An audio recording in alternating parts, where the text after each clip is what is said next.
ahead, Will. Well, welcome everybody. My name is Paul Berry, and I'll be doing this seminar on the life and times of William Clarke. So kind of what we're doing today is talk a little bit about his life story. I met Bill Clarke back in 1983.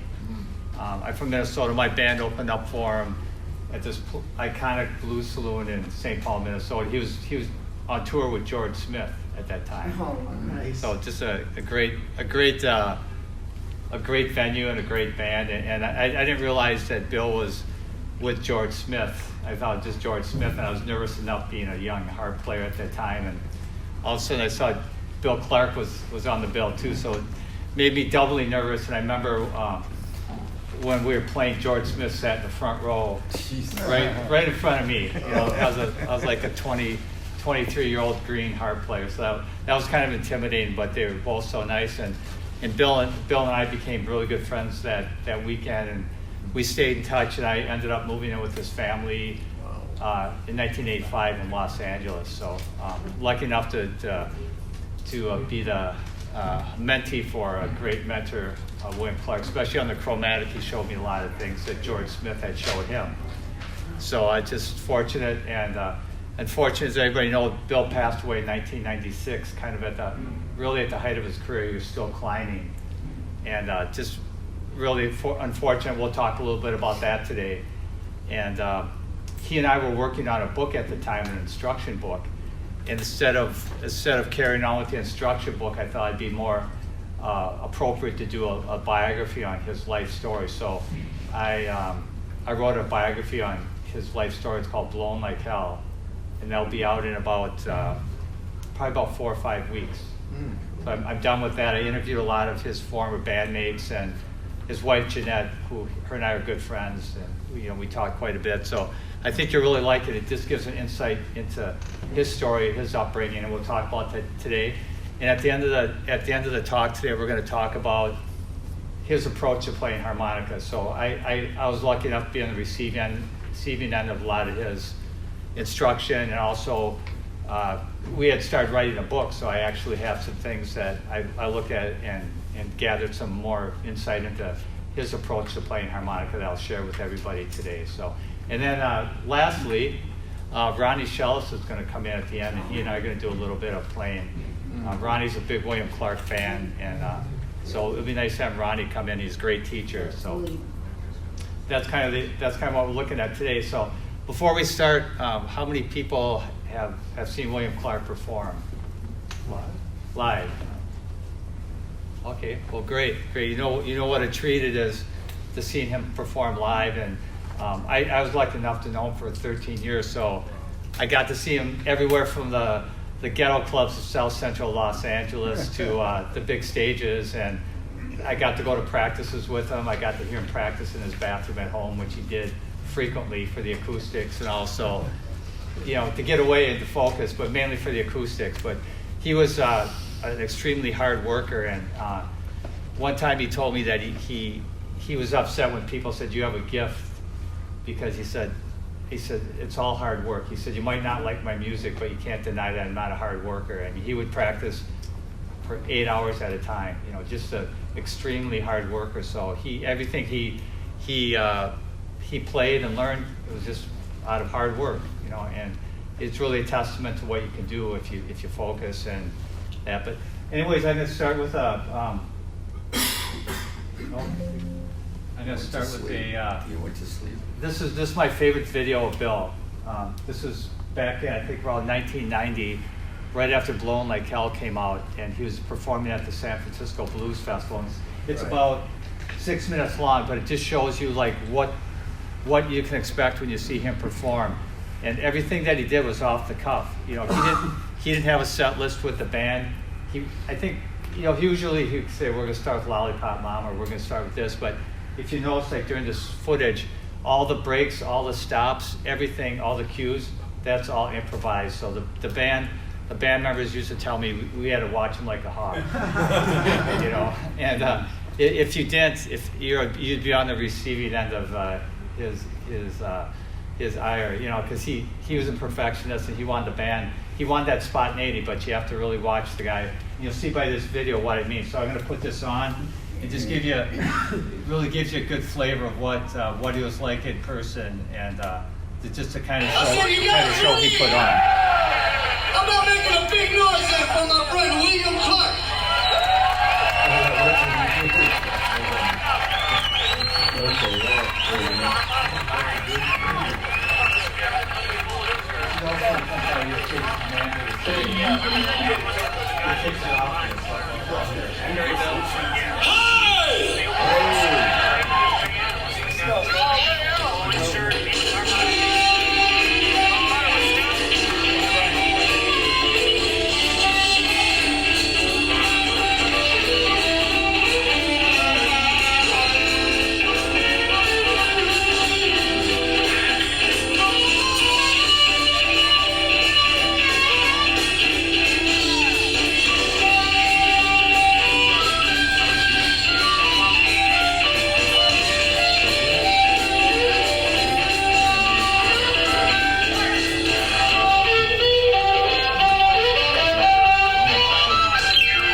Just what to stop.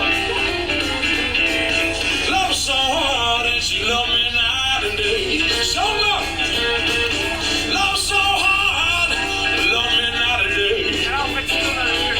But I get so scared, my lollipop gonna melt away.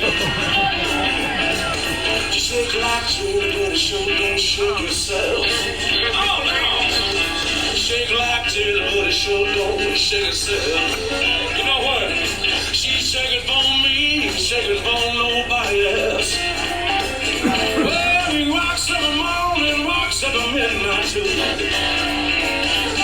Well, we rocks in the morning, yeah, but midnight too. I don't want to complain because you must start a fight too.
too.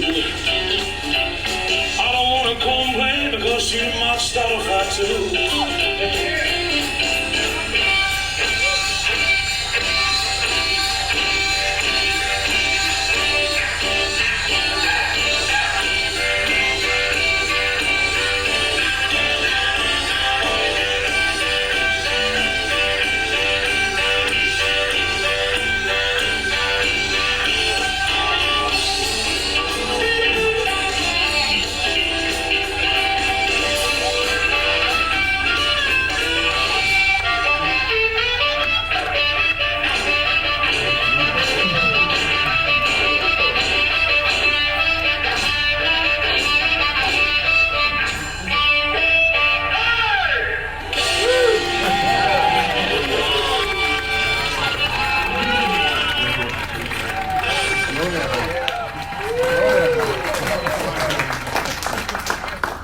And that was just the first song of the set. Just the first song. But it just goes to show you what kind of entertainer that Bill was, and there's nobody like him. I mean, you hear William Clarke, and he's an original. There's nobody like him at all. So I'm going to go through a little bit about his life and about his technique and so forth. So this is the book that's coming out next month. It's called Blowin Like Hell. So hopefully everybody will pick up a copy. I think you'll like his life story. It's a really inspirational story. It had a lot of ups and downs to it. Is anybody on there's a memorial website called William Clarke Remembered. Yeah. Great. If you're not on that, I would say join. It's called William Clarke Remembered on Facebook. And you just have to join. Jeanette Clarke, Bill's wife, runs the website, but it has great videos, and we'll have more information about the book and so forth on that. But so I would encourage you to join that. So we can talk a little bit about Bill's philosophy and his background. So a quote from him: "Blues is an expression of human emotion that comes from the soul." And I think nobody can deny what a soulful player that Bill was. He just off stage, he was a very humble. I know David, some other people know him, but off stage he's very humble, almost a mild-mannered guy. But on stage he just transformed into another person. He'd be on his back, he'd be on his knees. You saw the stops and accents, so that all the band had to be laser focused on him at all time, because he's the guy. Nothing's planned. One night to the next is going to be totally different. So that's what made him such an exciting performer. Well, there's Bill on the left. He was born in 1951, and there's him on the left with his mother.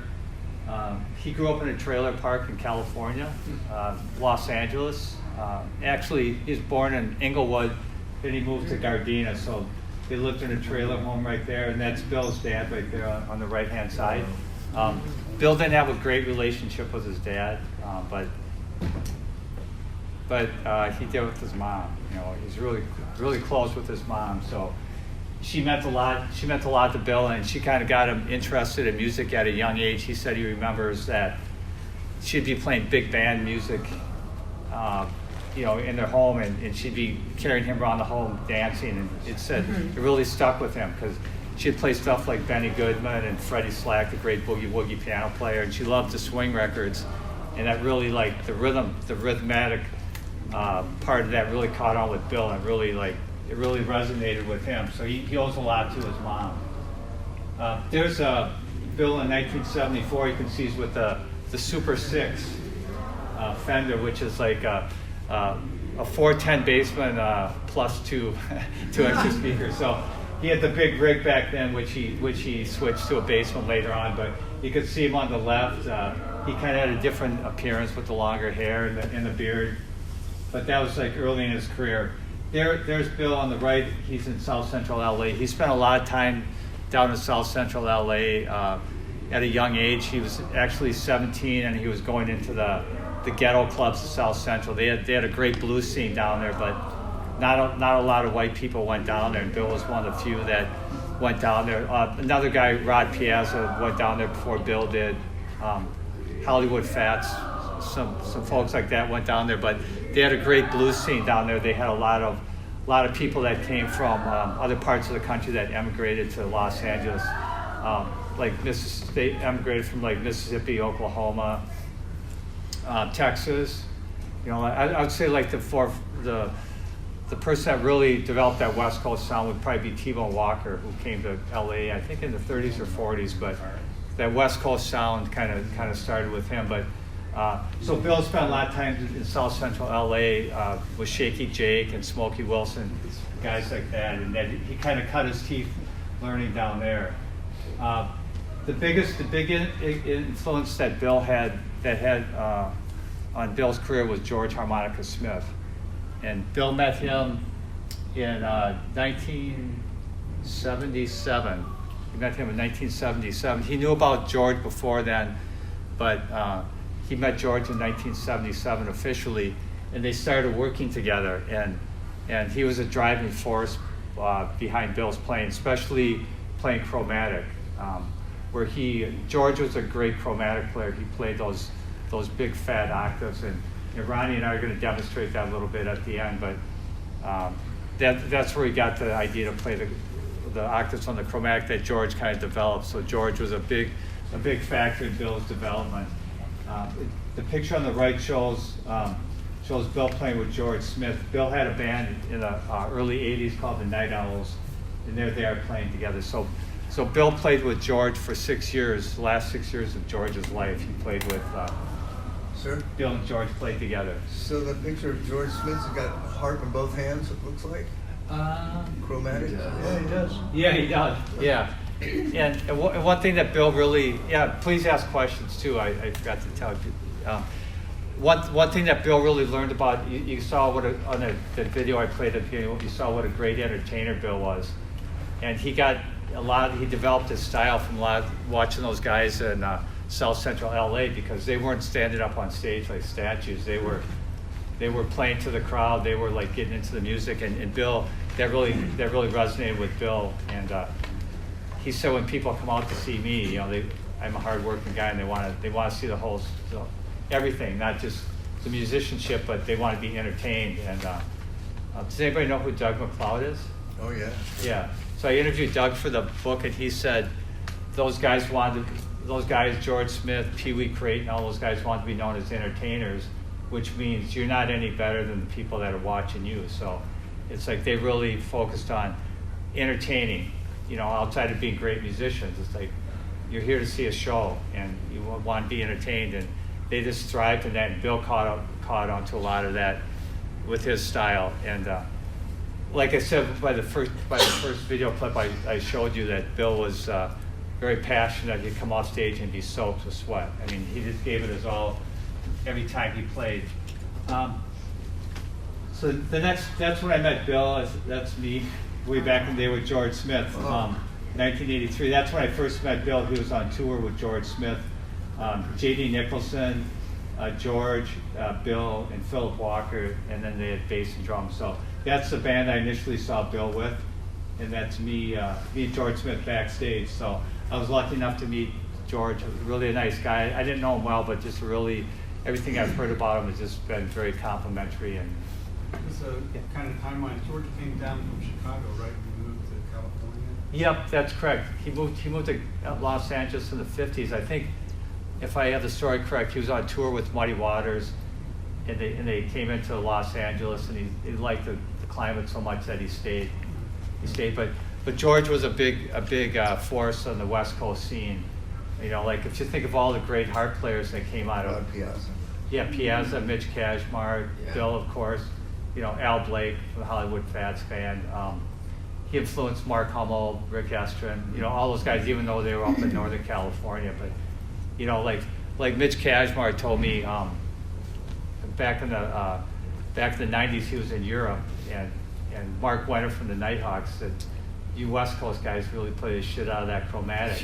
And he didn't understand at the time what he said, but all that West Coast stuff started with George Smith, and then you know Kim Wilson, all those guys. You know, George is the king of the chromatic harmonica for playing those octaves. And He was born in West Helena, Arkansas.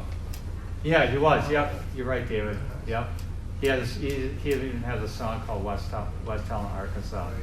Yeah. Junior Watson told me a funny story about George Smith once, because he did a tour with George, and he said he'd ask everybody like that came up to talk, hey, where are you from? I'm from Louisiana. That's where I'm from, you know. And then the guy would buy him a drink, and the next guy would come up, I'm from Mississippi. That's where I'm from. You know, so he kind of melted that a little bit, but he was from West Allen, Arkansas. Yeah. We gotta try that trick. Yeah, that's a good one. That's good. This is Bill and I used to go down to South Central LA when I was out with him in California. And we're outside Smokey Wilson's club, the Pioneer Club. And that's myself, Smokey, and Bill. And we'd go down there on Sunday afternoons, and there'd be jam sessions down there, and we'd see Pee Wee Creighton and some guys from James Brown's band were down there, some horn players, and Shaky Jake, we'd see him down there. So there's really a thriving scene down there at that time. And so Bill, like I said, Bill really cut his teeth down there and really... Is that club still there? Or? You know, I don't think so. Yeah, Yes. unfortunately, a lot of these little clubs like that are disappearing. Yeah, I know Smokey's passed on, and South Central's not like it used to be, unfortunately. And just like, I guess, just like the blues scene is everywhere, you know, unfortunately all the originators have passed on, so it's a much different vibe, but I'm afraid that club is no longer there. There's Bill. Bill went to being a full-time musician in 1986, and that was his first band in '87 under his own name. Alex Schultz on the left, there's Bill. Bill always he came from a really humble upbringing. He lived in trailer parks until he got married and moved out. And he always like told me, like, when we were doing the book, I want the book to be class. You know, I want to dress. You know, he always had like, I want to shine. You know, I want to be the guy. I care about how I look or how I perform, and he took pride in the way he looked and performed. And you could see him in a tuxedo there, so that's not uncommon to see Bill like a nice suit or a tuxedo. There was a funny story that when he was on tour in '83, for the first time, Philip Walker and George brought him and Pat Chase into the room and said, "You guys have to dress better."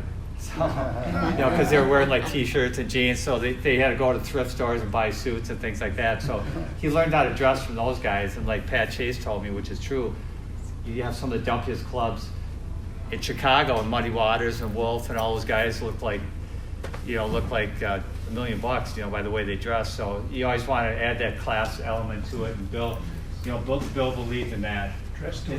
Oh yeah. How about jewelry? I bet. Pardon me? How about jewelry? I bet. Jewelry? No, I've never seen Bill wear jewelry. I've never seen him wear jewelry, but he's always looked sharp as far as like the suits and the tuxedos. And I remember there's one shot of him where everybody's wearing a tuxedo and they have black ties, and Bill has a red one. So he'd always go that extra mile to look good. And there he is on a bill with Smokey Wilson, Roy Gaines, and Freddie Robinson, Albert Collins. So you can tell like the kind of quality that they had at that time when he was coming up. I'm sorry. You wore dark glasses even at night, huh? Yeah, you know, Bill.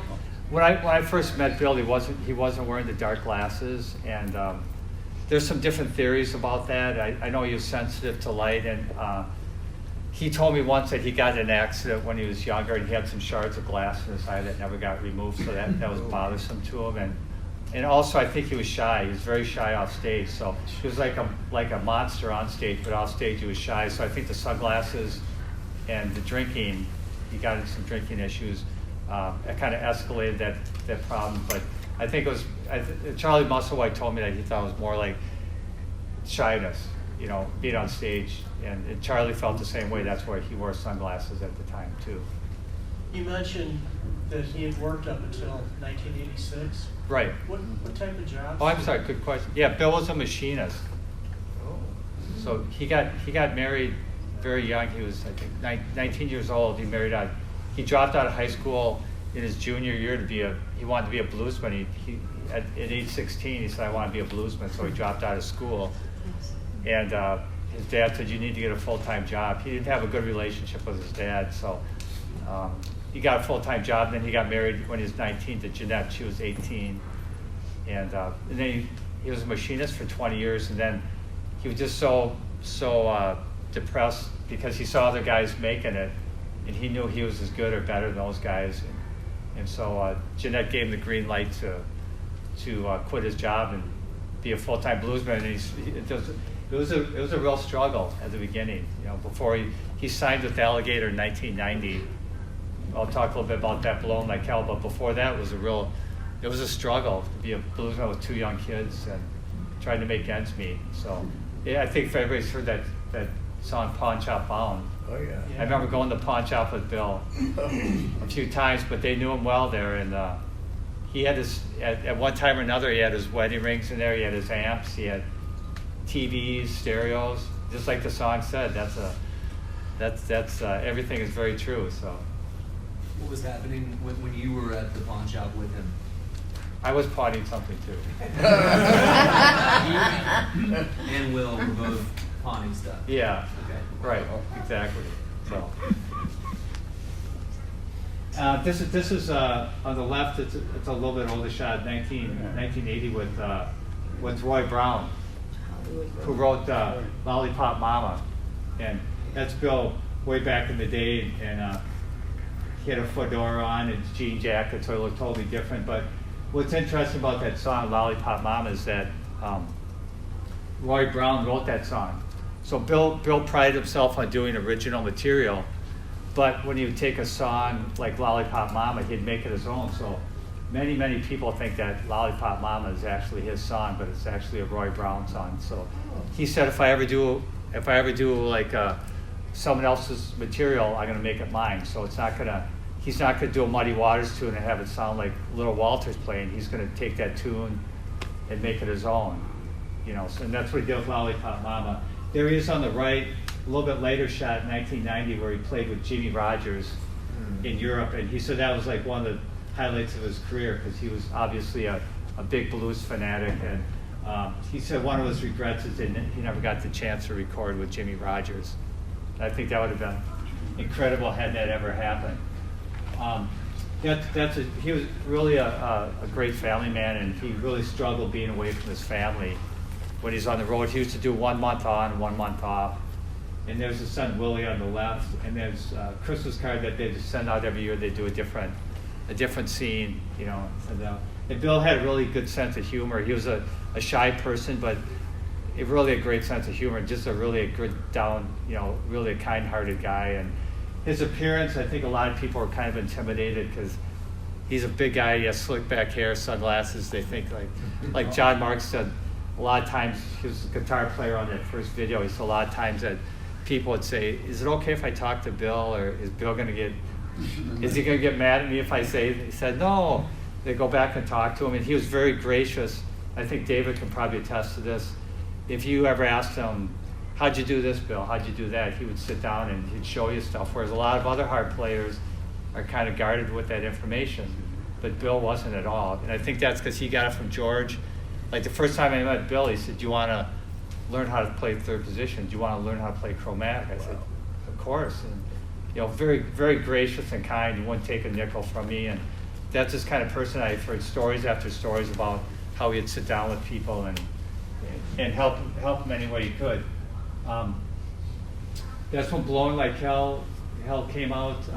Went to the top of the Living Blues radio chart. So Dick Sherman kind of paved the way for Bill getting onto Alligator Records, because Bruce Iglauer from Alligator was getting 200 plus submissions a year. This was kind of back in the heyday of blues, back in the late 80s, mid 90s, when there were a lot of submissions.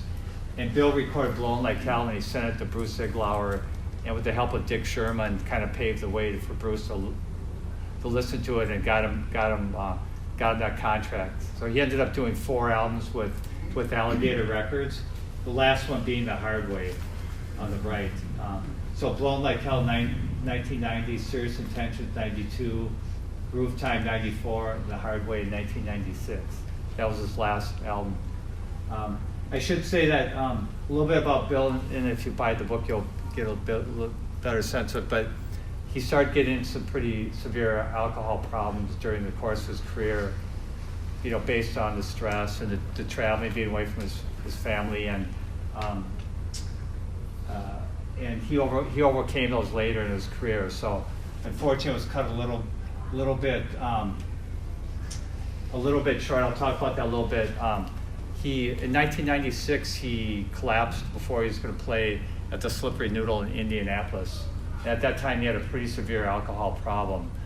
And he went and they admitted him to a hospital there, and he went through the DTs and came out. He was a changed man. You know, he had the alcohol was a thing of the past. You know, he had been a heavy drinker for a number of years, and he always wanted to give it up, and he never could do it. And that finally drove him to do it.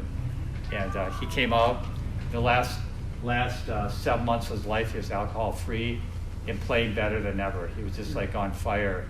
And unfortunately, that November, he died in Fresno, California, before a gig. He collapsed in the shower and was diagnosed with a bleeding ulcer, and they admitted him to the hospital, and there was some medical mistakes along the way. They didn't treat him right away appropriately, and he died November 3rd. So unfortunately, he had given up the alcohol, and he came back.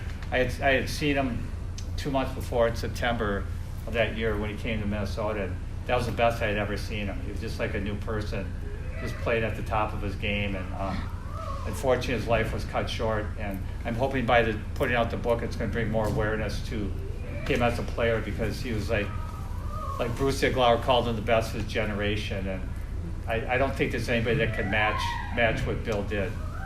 But I guess they agree with me over there. So I'm going to talk a little bit about his philosophy. Oh, I'm sorry. How old was he when he died? He was 45. 45, yeah.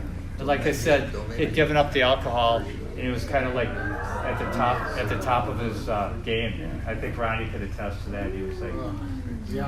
I mean, the recordings are there for everybody to hear it, and also there are some great videos out on YouTube. You can search. There's more than you might think if you haven't searched, and there's some great footage of him doing all sorts of things like block parties and playing steady. Yeah. There's some great stuff that you can catch that you might not have seen. It's worth digging into. yeah. Thanks, Ronnie. And Ronnie, I think everybody knows Ronnie Shellis. Hopefully you don't. If you don't, you should. But Ronnie and I connected. Yeah. Ronnie and I connected because he's a big William Clarke fan, and he teaches some of Bill's stuff, and I know Bill was so passionate about George Smith, showing him so much, and when he showed me, I mean, he just wanted to pass on that knowledge, so he'd be really honored that guys like Ronnie are passing on that knowledge to future generations. That's what it's all about, passing on the torch. So I'm going to talk a little bit about Bill is a complete bluesman on every level. If you look at harmonica player, entertainer, performer, songwriter, vocalist, and producer. So I'm going to talk a little bit about each of those. Here's a couple of quotes that, like there's one from Junior Watson and one from Charlie Musselwhite. And I don't know, it's a little bit small, but Presentation one. yeah, a presentation. Oh. Need some help? Yeah, thanks, Ron. Yeah, just want to make it Paul. bigger. Yeah, that'd be Paul. awesome. Okay, there's a couple things we can do. Oh, you're not on a Mac, so give me a minute. Okay. Bottom right. Yeah, and you I'm can, trying to get rid of this. yeah. Bottom right, Ronnie, bottom right's presentation mode, I think. I think you have to go into view. One of those That thing looks like a little funnel. icon down the bottom Thing looks right. like a funnel. To further left, further left. There you go. And also you can go bigger from Nick there. wins probably. again. Oh, thanks, Rod. Is that, did it get bigger or what happened? Yeah. Oh, yeah. Yeah, you might be able to pinch zoom No. like that. Yeah. But don't want it off screen. I'll let you play with it. How do I get back to the other Just the screen. Or you just use the arrow keys down there between the lines. Right here. Can we zoom the projector itself? Oh, got it. Yeah, Oh, maybe, yeah, maybe you need a younger person than me. I thought I was. Where are the teenagers? Oh, just move the projector. Does the projector zoom in your fingers? There we go. Well, That's just focus. Yeah, you can move it closer. Is the only thing you could change is moving the projector closer. Or you could just read it. Yeah, you could just read it to us. Paul. Yeah, I'll just do that too. So I over the course of the book, I interviewed a lot of guys that played with Bill or knew him, and it was really great to talk to those guys. I knew some a little bit, like Junior Watson, but it was great to connect with all those guys. And I just took a few quotes out that I thought were kind of pertinent, just what Bill's all about as a harmonica player. What Junior Watson was saying is what appealed to me is he was so powerful. He had his own thing going on, which was different than any other harp player. And Junior worked with all the harp players, like Rod and Kim Wilson and all those guys. But he said he was different because he approached it like I did by listening to organ trios. Clarke understood the phrasing of all kinds of stuff. Jack McDuff, Jimmy McGriff, and all the guys. He would make me these tapes, but I had them already. It was fun to do that stuff back then. He changed his whole thing from the beginning. He was completely different than any other harp players with his phrasing. So he wasn't relying on copying note for note. He was creating his own footprint. And Charlie Musselwhite basically said a lot of harmonic players, you can hear them, you can tell what their influences are because they copy everything off the record. And what Bill told me early on is, you want to learn, you want to listen to Little Walter, you want to listen to Sonny Boy, you want to listen to all the great harp players, copy them note for note, and then he said you put that aside and then you start cutting your own path. So I've heard Bill play Roller Coaster note for note, all that stuff, and he could do it great, but he never did it out live because he was creating his own path. He said there was only one Little Walter. Let Little Walter have his day in the sun. I'm going to create my own path. I don't want to be the second greatest after Little Walter, or to duplicate what he did or to try to mimic. So that was kind of his philosophy. And as an entertainer, a couple of quotes I really liked, like Rick Holmstrom said, no song, like I said, was ever performed the same way twice. There's always a feel and groove thing in the moment rather than let's rehearse and perform our parts like we learned them. And a lot of the guys would tell me, like he said, he'd yell G like Jesus, stomp his foot, and you better not be thinking or you'd be stinking. So that's what Rick Holmstrom, and as everybody knows, Rick Holmstrom plays with Mavis, and he played with Rod Piazza. So he has a long history of playing with great players. And Paul Bryant said some musicians overlooked him because he was too powerful. It was too much of a commitment. When you play with Bill, you can't take his eyes off him because you would mess up. Some guys hated it. Some would tell you he wouldn't tell you what key he was in. He would just start playing. But they were so good. After a couple of notes, they could figure out what key he was in. And then, like Paul said, every time he would play with him, he was stoked because it was so exciting. It wasn't the same old, let's do Little Walter Juke, let's do this. Just like everything was kind of like seat of the pants, the way the real blues guys did it. And as a songwriter, what Alex is saying there is just that it's that honesty that he embodied as a songwriter. He wrote about his family, he wrote about life on the road, he wrote about drinking. So he wrote about his life like a lot of the blues guys did. He didn't try to recreate things that have already been done. He wrote about things that were real and honest. And that's kind of what Alex Schultz is saying right there.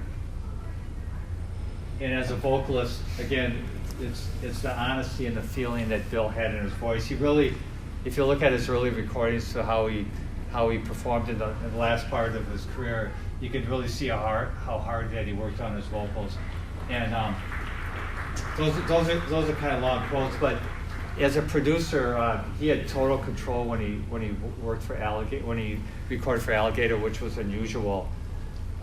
He pretty much controlled everything from start to finish, and Bruce knew he was good enough that he gave him that leeway. But they would go into the studio, and he used horns on his records, which was really cool. And he would go in there, and like one of the horn players said, that's why I loved working with Bill. He was thinking like a horn player with his harmonica.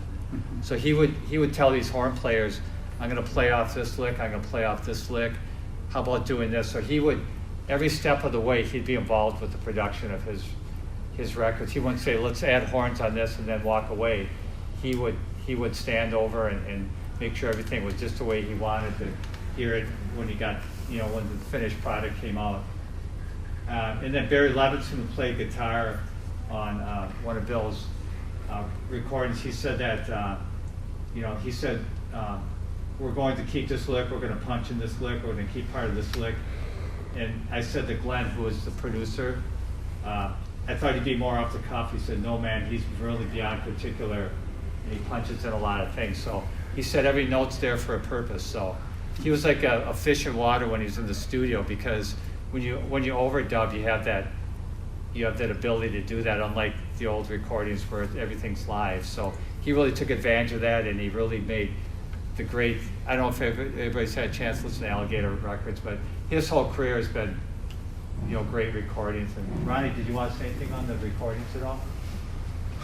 No, I mean that's the I think one of the important points. Just the consistency is what comes to mind throughout his recordings that he released. There was growth, but there was this consistency of the way that he presented his tunes and the way that they were recorded in such that you felt like, I don't know how to put it into words, but even though it did some of it had that polished, produced sound or feel, it still maintained the authenticity and, like you said, the honesty of his music. So it was just powerful for me to discover it. I could talk forever about how it impacted me, but for me, he was number one. It changed my entire world. So, but you're asking about the recording specifically. Yeah. I think there's not too much in that.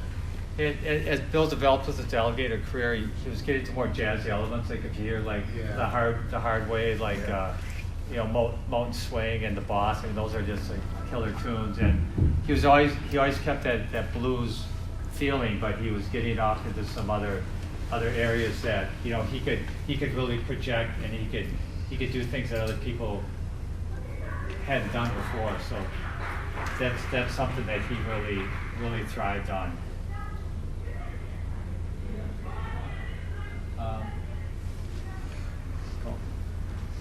That's a.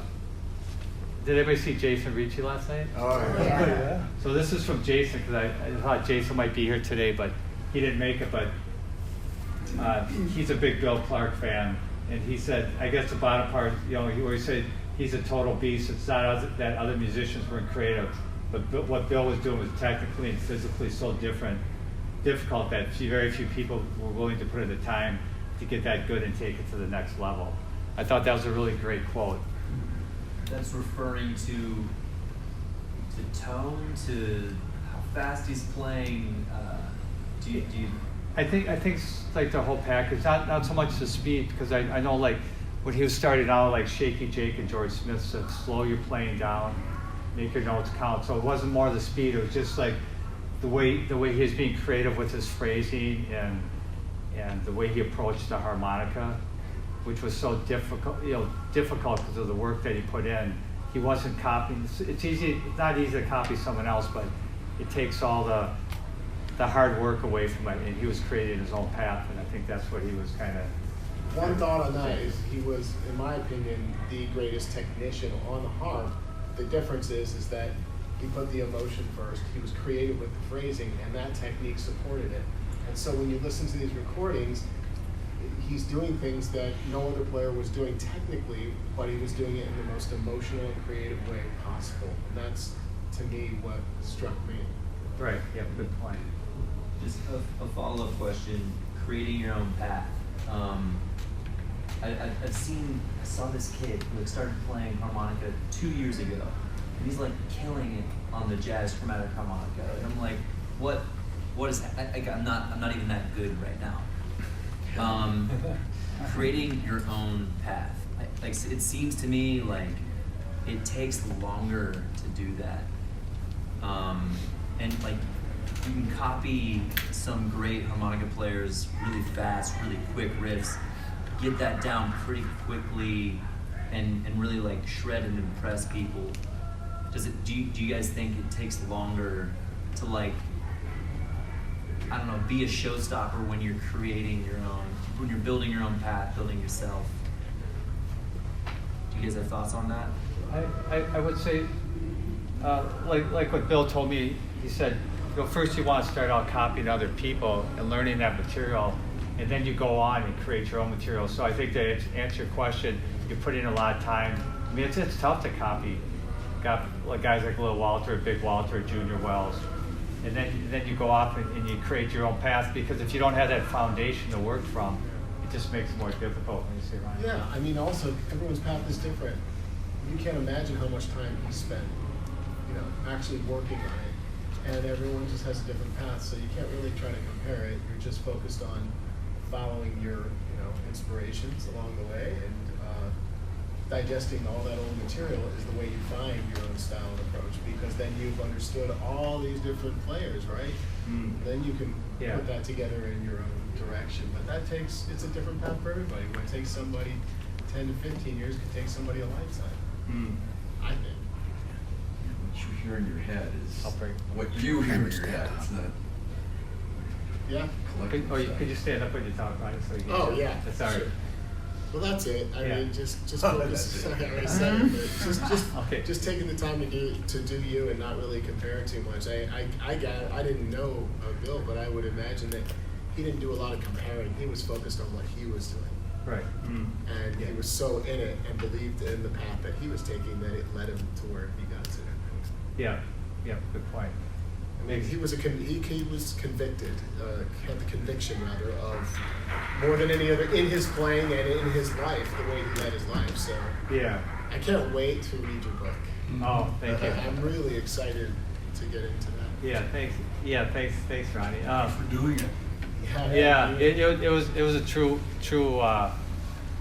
work of labor of love, I should say. But I think people are gonna really like it just because of the fact he came from very humble beginnings, and he got to that point up here, and he a lot of hardships over his life with his drinking and with his relationship with his father, but he overcame that, and he fought through it, which was just a remarkable thing. So we talked a little bit about the, thanks for coming, Kyle, appreciate it. Talk a little bit about Bill's method of playing, which some people think that he's a strict tongue blocker, but that's not the case. That he actually said he uses both methods of tongue blocking and pucker. So if anybody ever tells you that you have to tongue block everything, just say, there's not a better tone than William Clarke. I'd say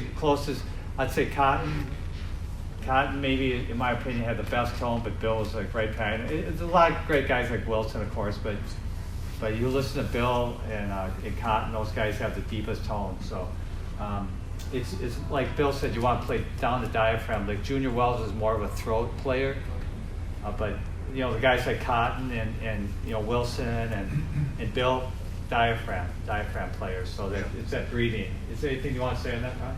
I was just talking to him because he was trying to work. Oh no, that's okay. But I'm really curious what you said now.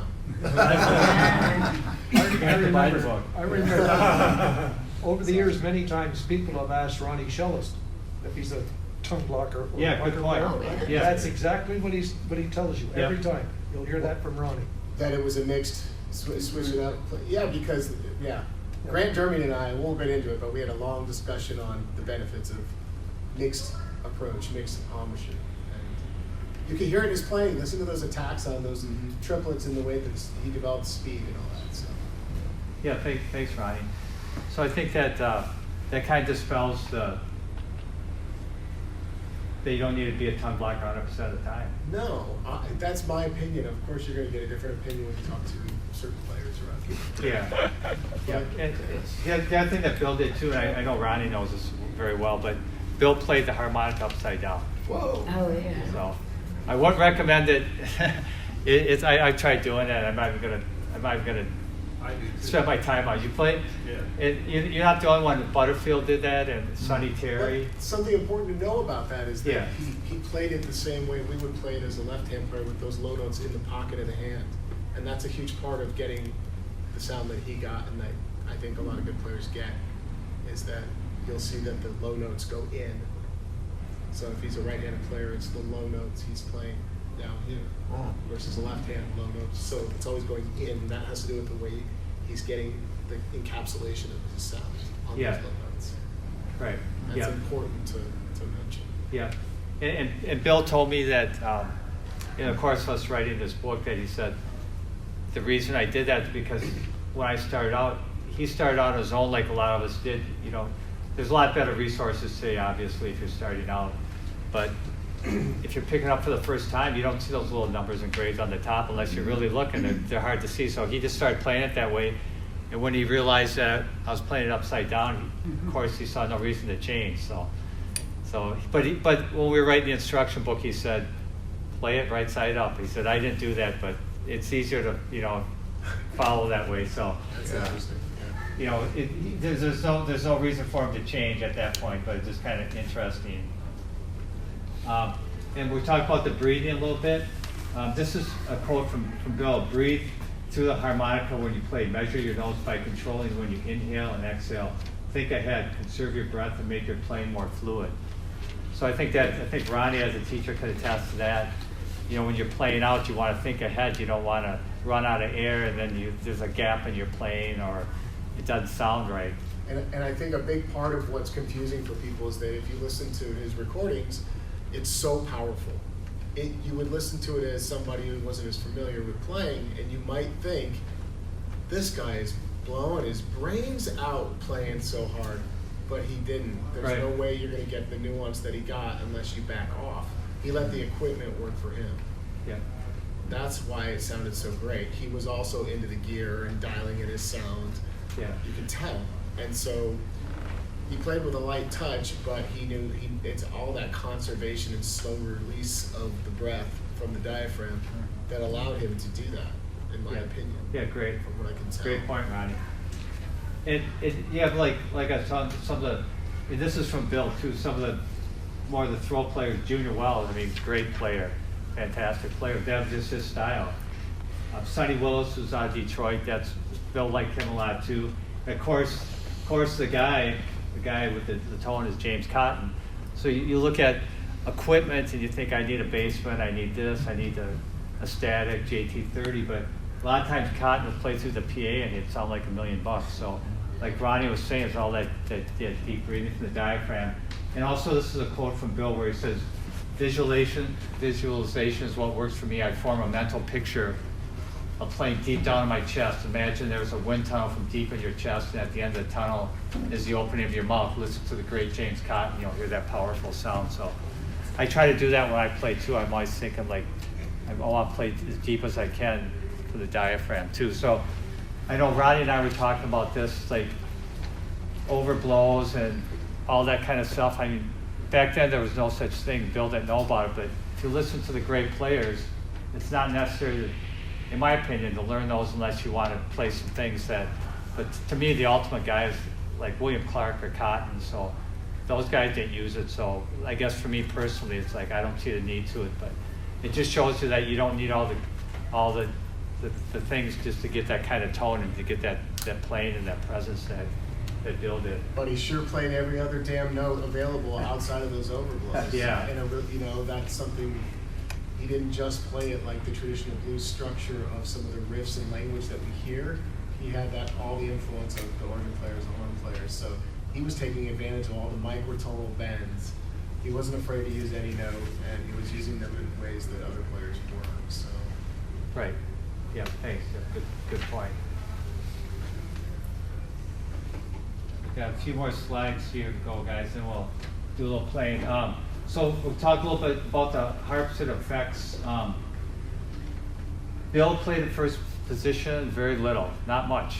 I know Mitch Kashmar told me that Bill had him record. Mitch is great on the high notes, if everybody knows Mitch Kashmar.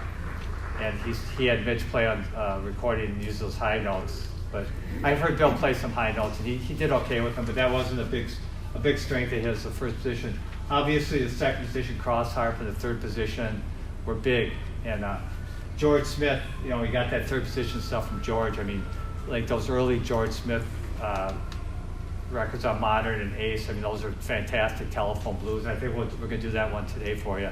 But that's like that epitome of, that's like third position at its best. The harps, Marine bands right out of the box, and he allowed them, because he couldn't afford it.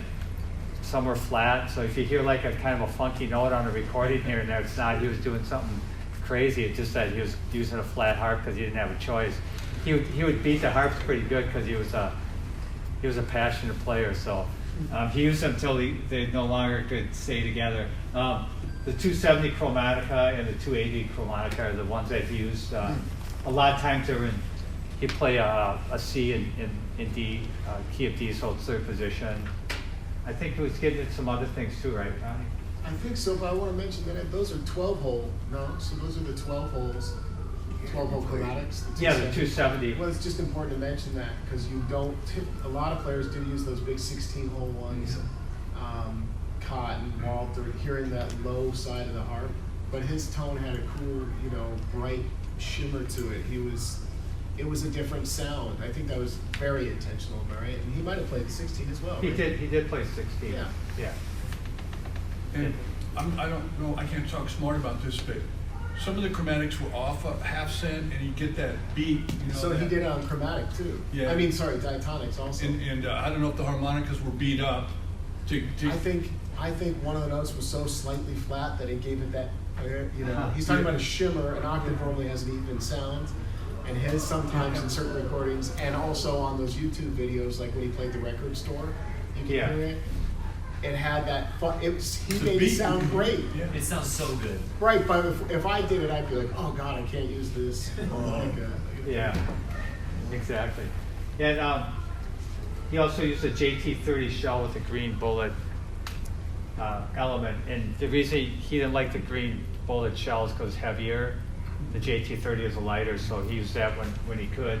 He used to use a Maestro Echoplex tape delay, actually the tape, and it kept breaking, especially when you're on the road, you can't deal with tape breaking. So he went to a Boss digital delay after that. So that was just in like just very basic equipment. A lot of times you'd see him playing through the PA and it sounded like $1 million.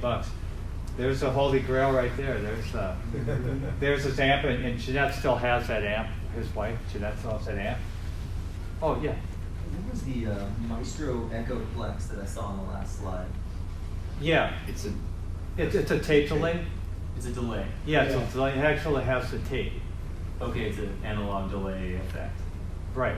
Okay, gotcha. Yep, correct. And the tape goes around inside, and it turns to spaghetti from time to time. Yeah, yeah, exactly. There's a basement that he had that I think he got that in LA for a couple $100 back when they were affordable. I remember when I was living with Bill, I got a 1960 basement for $40.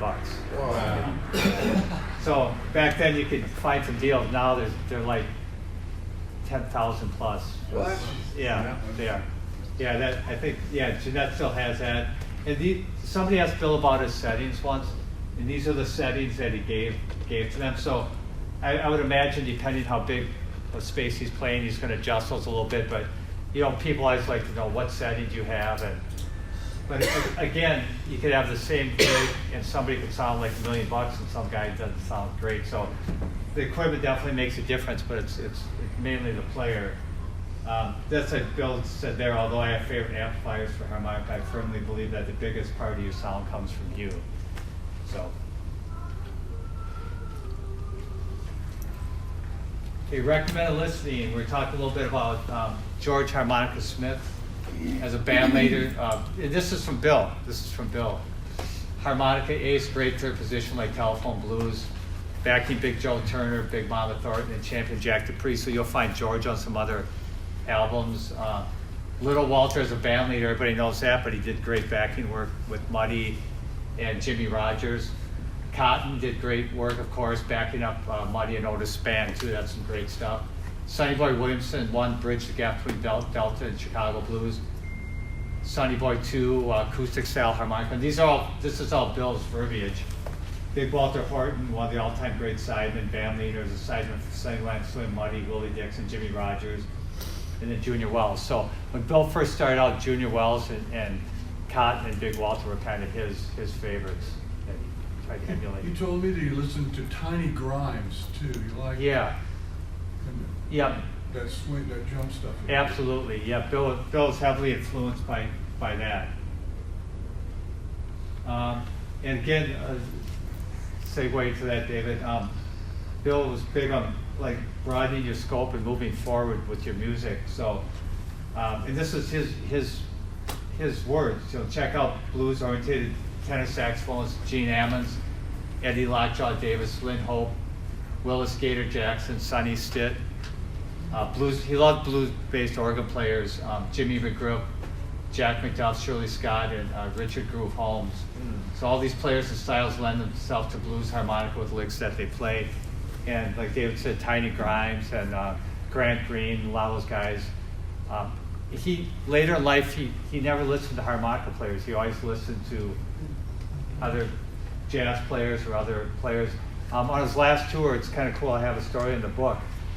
And if anybody remembers Brian Fahey from the Paladins, the drummer, he was on tour with Bill the last tour in '96. And he said Bill would start out driving. He'd have a big stack of cassettes, and he'd have a boombox up on the dashboard. He'd be playing jazz, swing records all day long. And he said, Brian said, I realized when I got to the gig, that's what he was playing that night. That was his set list. So he said, I really focused on like what's Bill playing that day, you know, these different jazz records and stuff. And that night, sure enough, he'd be playing a lot of those licks, incorporating. So he was listening to music like nonstop all the time, you know, coming up with fresh ideas. And just a quick story, a lot of the guys that played with Bill, he'd want them to come with fresh ideas every night. So I heard from countless guys like Henry Carvajal and Rick Holmstrom. They'd be playing a lick one night on a song, let's say Lollipop Mom or Lonesome Bedroom Blues. Hey, that's great, that's great. Next night they'd play the same lick. Bill would look at them and just cuss them out because every night he wants something new and fresh. Every time they played. And they picked up on that, but that's how he approached the music, and that's what he wanted his bandmates to do. So I think we're on the last one coming up here. There we go. The world loves originals, therefore your sound is very important. There are enough copy artists out there already. Everyone has something to say that is different. It's up to you to bring that quality out. So I think that kind of encapsulates, like Billy, there's nobody like him. There never will be another William Clarke. And that's how he wants everybody to approach their music is, you know, cut your own path, develop your own style, and be your own player.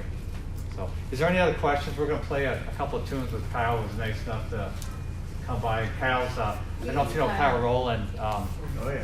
He plays a little harp too. Yeah. Oh yeah, just a little. He's a great harp player and just a great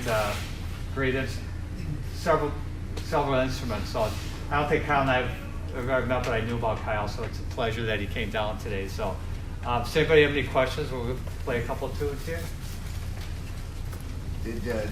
Did he use a pomade in his hair? Jeanette told me that, I have that in the book, that he slicked back his hair because he said that he actually used, I think he did, and then used hairspray because he said his hair would go in his face when he was playing because he was such a passionate player that at the end of the night, his suits would be soaked. He'd be rolling around the floor on his knees and, you know.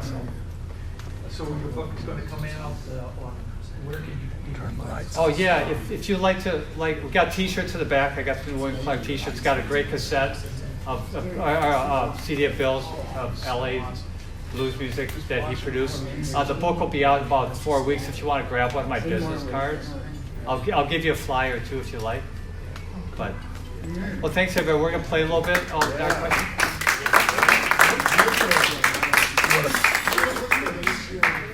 Chromatic versus diatonic, roughly, he played? The key he played? No, what was the ratio of diatonic versus chromatic? That's a good question. He really played a lot more chromatic as he got further along in his career. And he was playing quite a bit. I would say maybe 40% at the end. So, you know, because with chromatic, he could really get into that jazz stuff a lot more. Like if you listen to The Hard Way, like The Boss and Mountain Swing and Walkin', that's some really heavy jazz stuff that he was getting into. So that's a good question though, because he found that's a way that he could express himself that was different. Yeah. Well, could you turn off the projector? Oh, right here? Yeah. Oh. Just turn off the projector. Oh, I'm sorry. Yeah. I just wanted to say one thing about Paul is that I know that everyone probably feels the same way. Thank you for doing what you did, and thank you for giving Bill a voice here at this convention. Agreed.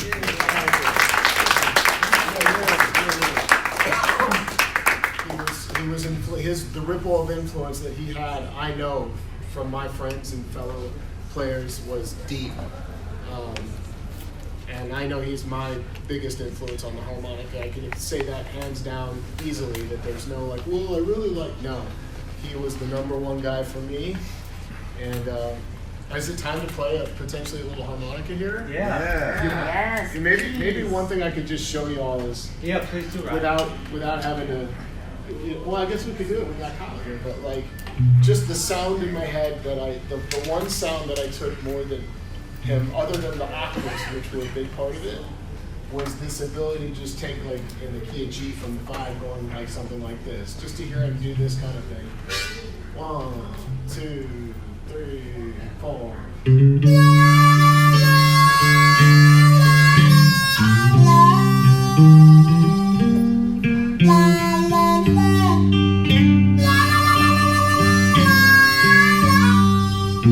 Just what I wanted to show you was that his blending, the way he would lift and slowly create that lift out of his bends consistently when he was doing those slow blues, and how he blended that nice vibrato into it.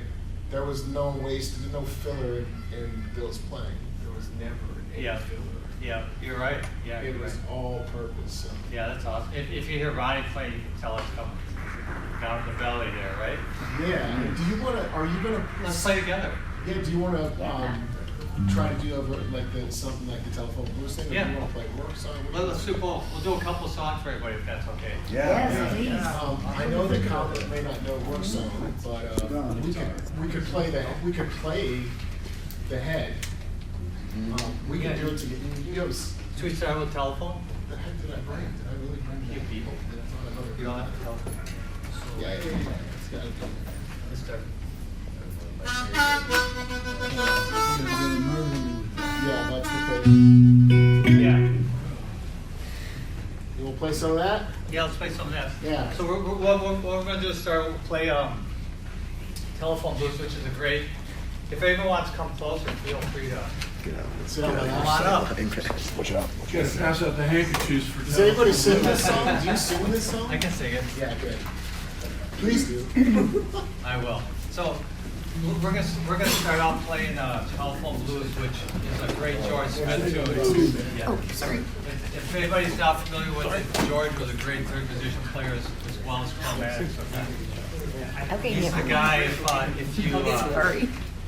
want to get into third position playing, is George Smith is fantastic. Yeah, come Brian, on, hold don't chairs. sit there. Excuse me. The camera. He's taking video, So can I say one thing about telephone blues? Yeah. Besides it makes me cry, is the head of that song is a remarkable head for third position, and you guys will hear when they come in with it, and then Kyle comes in on the downbeat, but and George made that up. That's right. Yeah.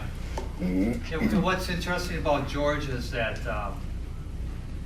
he's lived a very modest life, and he was just such a gracious person, but he never got the recognition he deserves. So if I ever write another book, maybe I'll write it on George. Yeah, man. He's one of the greatest, for certainly chromatic and third position in my opinion. So. Should we try that, Kyle? Yeah, try that. Try to do the head. We'll do the head. Yeah. I'll just follow you.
said, please, baby,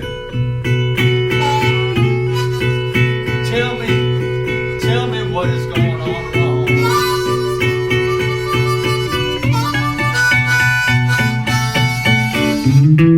I said, please, baby, mama, tell me what is going on wrong.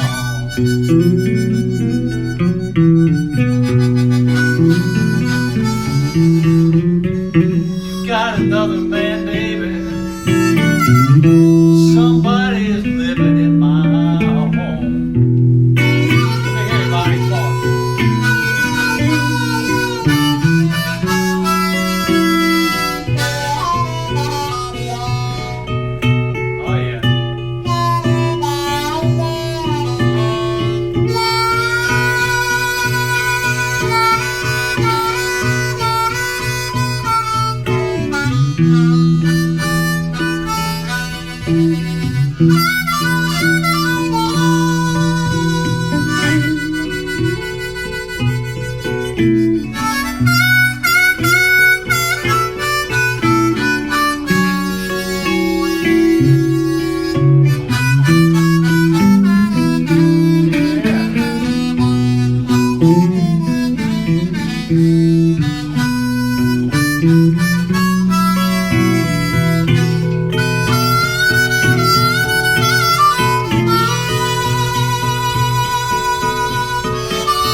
Oh, yeah.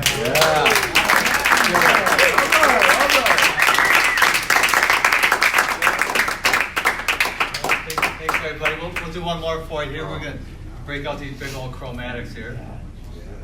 Clarke was in my head going, just play you, Ronnie. Don't try to play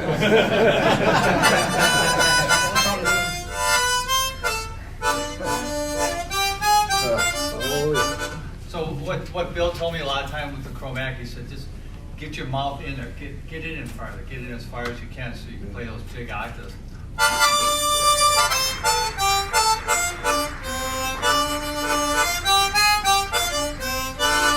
Yeah, you can really see how you got to eat it like a sandwich. Yeah. You gotta eat it. Everything I know on the chromatic was from listening to his recordings. I never studied anything from Little Walter's stuff or any other player really other than George Smith, obviously, not just indirectly, but directly from.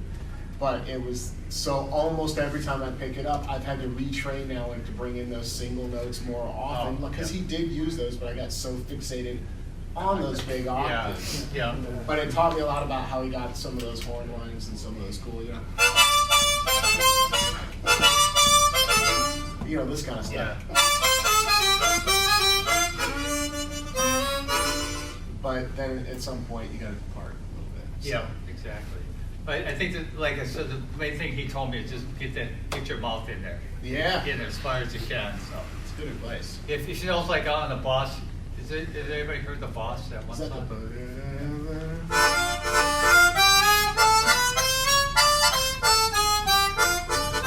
He's doing all kinds of cool stuff, really innovative, things. So like that last album, The Hard Way, is where he's really like going and shining on that chromatic. Yeah, I was trying to pick that one apart forever, going, where did he go after that? Because the pattern changes, even though the notes sound. Yeah. A simple one that I learned was Greasy Gray. Yeah. Oh yeah. Do I do work song? Work song? Yeah, we could just play it for him. We'll play the head, or how do you want to do it? We could just play we could trade off the head. Okay. You tell me, whatever I got it, so you want to start it, or either way. It doesn't matter. You could just play the braids. I don't know. You'll just do whatever you feel. We're in D minor. Yeah. D. Yeah. D. Is it minor? No, you're right. I think it's more major than minor. Should we play that together? Yeah, we'll get started together, and then at some point, I'll stop playing and let you play some, and when you stop, I'll stop. Okay. Hopefully this will work So out. I'll do the head roll twice. Okay, Let's sure. go 1, 2, 3, 4, 1. Right. Yeah, that's fine. 1, 2, 3, 4, 1.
Thanks so much for coming today. And thank you. Grab a t-shirt back if you like. We got some CDs. Cross while you do crow. Okay. Yeah. Just a shuffle in the back. Like a swing shuffle with beat. Okay. 1, 2, 1, 2, 3.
Kyle's playing tonight, BB. Blues and Soups. BB's Blues and Soups. 10 o'clock. Oh, yeah.